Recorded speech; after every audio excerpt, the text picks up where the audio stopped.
வாங்க அன்பர்களே, வணக்கம். இன்று சியா சீட்ஸோட மகிமையை பார்க்கலாம். இதுக்கு தமிழில் சப்ஜா விதைன்னு சொல்லுவோம். இது நாட்டு மருந்து கடையில், அதுக்கப்புறம் சூப்பர் மார்க்கெட்லலாம் கிடைக்கும். இதுக்கு இன்னொரு பேரும் உண்டு, பேசில் சீட்ஸ். பேசில் சீட்ஸ்னா என்னன்னா, அது ஒரு துளசி செடி வகையை சேர்ந்தது. இது பேசில் சீடுன்னா பேசில் லீவ்ஸும் இருக்குது. அதாவது ராமர் துளசி.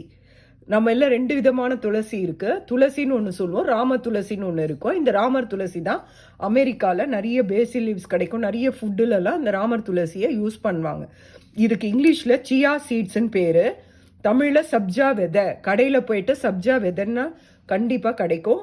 எல்லாருமே இது உபயோகப்படுத்துங்க. இதில் நிறைய நார்ச்சத்து இருக்குது.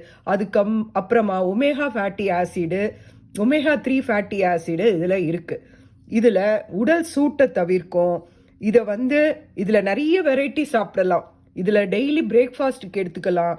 அதுக்கப்புறம் உடல் எடையை குறைக்கணும்னு நினைக்கிறவங்க டெய்லி நைட் ஒரு ஸ்பூன் ஊற வச்சு இதை தான் சாப்பிட்ற பிரேக்ஃபாஸ்டில் ஃப்ரூட் சாலட்லேயோ இல்லை ஜூஸ்லேயோ எதில் வேணாலும் கலந்து இதை ஒரு ஸ்பூன் எடுத்து கலந்து குடிக்கலாம். அதே மாதிரி டயபெட்டிக் இருக்கிறவங்களும் டெய்லி ஒரு ஸ்பூன் ஊற வச்சு மறுநாள் காலையில் இதை பாலில் கலந்து குடிக்கலாம். எந்த பொருளில் வேணாலும் சேர்த்து சாப்பிடலாம். இந்த மாதிரி ஜூஸ் மாதிரி எடுத்துக்கிற ஐட்டமில் கலந்து சாப்பிடலாம். இதில் நிறைய இது உபயோகங்கள் இருக்குது, மருத்துவ குணங்கள் இருக்குது, நிறைய நார்ச்சத்து இருக்குது. உடலுக்கு தேவையான நார்ச்சத்துலேருந்து எல்லா விதமான மினரல்ஸும் இதில் இருக்குது. இது சியா சீட்ஸை என்ன பண்ணணும்னா, இதுதான் சியா சீட்ஸ். இதை என்ன பண்ணணும்னா, முன்னாள் நைட்டே நீங்கள் படுக்கிறதுக்கு முன்னாடி ஒரு கண்ணாடி ஜார்லேயோ இல்லை ஒரு பாத்திரத்துலேயோ அதில் தண்ணியை ஃபுல்லாக விட்டு ஊற வச்சிடணும். நீங்கள் எவ்வளோ எடுத்துக்கலாம், 3 ஸ்பூன் எடுத்துக்கலாம், இல்லை 4 ஸ்பூன் எடுத்துக்கலாம். இது உபரி ஆகும். அதனால் இதை என்ன பண்ணோன்னா, இந்த சீடை ஒரு 4 ஸ்பூன் எடுத்துட்டு அதில் வாட்டரை மிக்ஸ் பண்ணி வச்சிட்டிங்கன்னா மறுநாள் காலையில் பார்த்தீங்கன்னா அது இந்த மாதிரி ஜெல்லி மாதிரி ஆகிடும். இதுதான் ஊற வச்ச சியா சீட்ஸ்.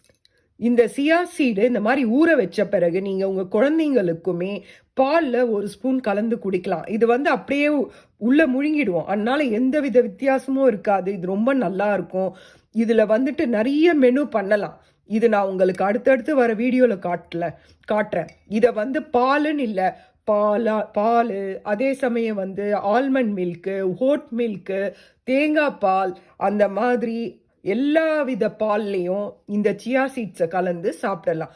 இது ரொம்ப உடலுக்கு ரொம்ப நல்லது. அதே மாதிரி இந்த உடல் பலகீனமாக இருக்கிறவங்க, நரம்பு பிரச்சனை, எலும்பு பிரச்சனைங்க இருக்கிறவங்க எல்லாமே இதை டெய்லி சாப்பிடலாம்.